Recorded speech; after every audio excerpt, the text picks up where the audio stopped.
waxaan rabaa inaan nila wadaago muuqaal aad iyo aad muhiim idinku ah waliba adiga daawanaya insha Allah ana ahaanteed waxaan rajaynayaa insha Allah inuu muhiim ku noqon doono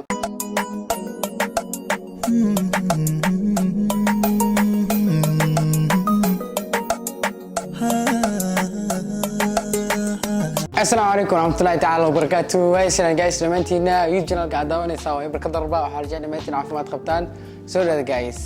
سأل ما تايتل كسو عرقتها موضوع كسو عرقتها وحارة إن نيلو ذاكو مقال أدياد مهم إذا كوا وليبا أديك داونا إن شاء الله أنا هنتي حرجعنا إن شاء الله إنه مهم كونو قدونه. أنت أنا قلت قبل مقال كنا هدي ماشين كوسبتها جنالك سبسكرايب نوصار مقال كان والله جري أيضا ما سنتهاي أنا قلت قبل مقال كنا نكان أوجدين 6 سنة أيوة في سنة حل ميل.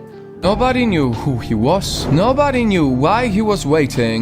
Nobody knew who he was waiting. إلا وهالقف وحير وفضل أسميه لكن أسكن ليش سلم بدي شيء إن شاء الله وحن رجينا مقال كان حبضي إنك فايد دونتا. سو وحروا هالسؤال إنك ودي هذا المقال كان داونا أيوه. حسمي اللي تدار كليت 6 سنة قف هالميل فديا أدمانه المشي سمر لهاد. مقال كان نبات كيس إن شاء الله جوابت هذا ويبدل دونتا. يعني أرجعنا وحكي جوابتي. كوني أنا لو مقعود تشانجر waxay ahayd mid subax kasta shaqadeeda aada sidoo kale waxayna meesha ku aragtay maalin aan keeno ninkaan u jeedin oo halkan fadhiya. On the way to work every day, I would see this guy standing on the corner, and he was the happiest person I ever saw, but not in a good situation. sida sheegtay wuxuu ahaay waqti xadarkaas qof aad u faraxsan ama qofka uu faraxsan ee aragtaa لكن حالات في عن كجرين. Rain or shine, he would be there, just watching the world move around him. حتى حالته كجرين كاس هدي روب إمادو هدي قرح زائد إمادو انتبه ميش أيو فديه. So جنجر واحد هذي كبرن إن كان أمانون بأجمري سيد هذا هالمر ودقتيد الله هذا الشيء. So وحير أي كوجاتي لكن أنقذ قل نورتا نكان خسيسة. نكان من إيسو حال لها فيكتور سو كلا واسط تنجر صوبته ومشوا فديه نوحي تهاي 6 سنة اسكو حكتو. هويديسا taasoo ka balan qaatay inay dib ugu soo noqon doonto. He was waiting there all these years for his mom. He stayed there because she promised him she would be back. fadhiistu meesha fadhiyay aad iyo aad ay noloshiisa ugu adkaatay. So awsan noqon labadooda wixii dhaxmaray Changer waxay ahayd mid ku soo noqota maalin walba ama u soo booqataa ama soo booqata asiga iyadoo waqti la qaadanayso rabtana inay wax badan ka ogaato noloshiisa. I started visiting with him.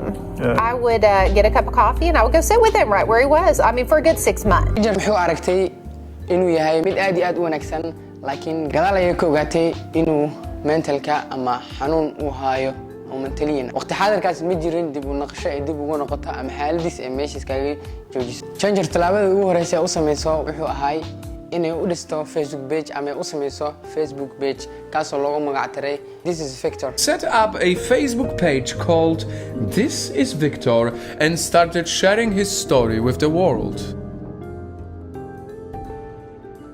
page kaasoo ay ku soo gudbi jirtay taariikhda Victor. sidoo kale waxay u sadab gareysay ama u sameysay GoFundMe. She set up a GoFundMe to help him get treatment. si uu caawinaad u helo. Changer waxay noqotay in Victor wax walba u sameyso haddii noqoto inay cunto u kariso haddii noqoto inay dharka u dhaqdo everything u baahan yahay xitaa dhakhtarka way u raacisay. She cooked meals for him and washed his clothes. She accompanied him in his visits to the doctor.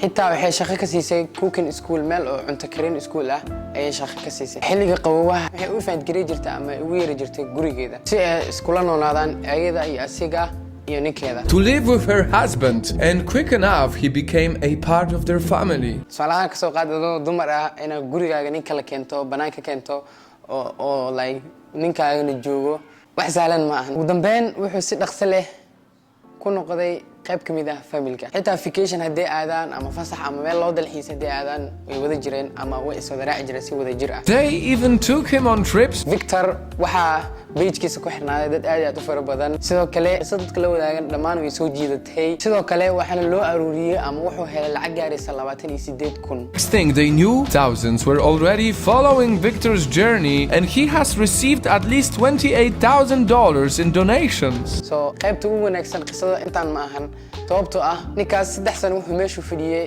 waliba xilli qaboobo xilli kuleelaba inta waxay ahayn si uu helo hooyadiisa. ugu dambeyn wuxuu helay hooyadiisa fursadda uu ka helan waxay tahay in uu page-kiisa dad badan ay ku xirnaayeen kadib uu la kulmay hooyadiisa. With the help of his thousands of followers on Facebook, Victor finally reunited with his mother.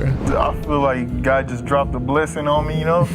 Came out of nowhere, you know, it just hit me. Victor noloshiisa kaliya waxaa bedeshay su'aal kaliya la weydiiyay oo noqotay sidee tahay taasna waxay cadeen u tahay in ay maanta dad badan u baahan yihiin kaliya in la weydiiyo sidee tahay su'aasha ku weydiinaya waxay tahay haddii aad aragto qof daciif ah ama qof dhibaataysan meel fadhiyo ignore gareynaysaa ama acting gareynaysaa kaliya Soomaaliga ahaan markii anaga isku fiirino hadaan arag qof meel fadhiya hadana tabar yar daciif iska ah waxaan mar walba maankeena ku soo ridnaa inuu qofkaas xanuunsan yahay xanuun qabo sidoo kalena mar walba waxaan maskaxdeena gelinaa in qofkaas aanan waxba u qaban karin xitaa haddii aad wareysato oo wareys yar ka qaato sida hadda qisada idinkaga muuqataba kaliya wixii weydiis su'aal kaliya ah oo sidee tahay kadibna meesha waxa ka dhashtay in waxyaabo badan ay u hagaagaan oo page u sameeyso so insha Allah waxa rajeynaa saayna wax badan ka faa'iideen haddii aad ka heshaan sidoo kale waa idin soo badan doona insha Allah ayaan idinku talgal muuqaalkeena وكما سين داوشة مقالك إن شاء الله وحنا بلنا مقالك وحيد كذا تجينا سداسيو